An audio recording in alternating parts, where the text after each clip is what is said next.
आप फरमाते हैं कि लोगों, ये बच्चियां, ये कौम के अंदर बच्चियां,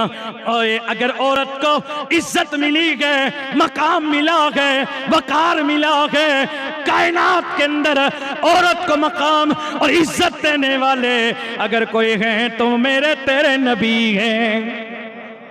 ख्वाजा उस्मान हारूनी आप फरमाते गए, लोगों, ये औरत की बच्ची अल्लाह की रहमत है, और जो इस रहमत पे खुशी करता गए अल्लाह भी उससे खुश हो जाता गए, रसूलुल्लाह भी उस पर खुश हो जाते गए। फरमाते हैं ख्वाजा उस्मान हारूनी, और लोगों, जो बच्ची की, एक बच्ची की वलादत पर खुशी का इजहार करता गए, ये खुशी का इजहार करना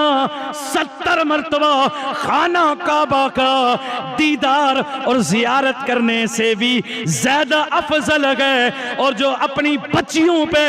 रहम करते गए अल्लाह उन पे रहम करता गए। फिर फरमाते गए कि अल्लाह के नबियों ने, अल्लाह के वलियों ने, रब के महबूबों ने अपने लड़कों से ज्यादा, अपने बच्चों से ज्यादा, अपनी बच्चियों से, लड़कियों से ज्यादा प्यार और मोहब्बत की है।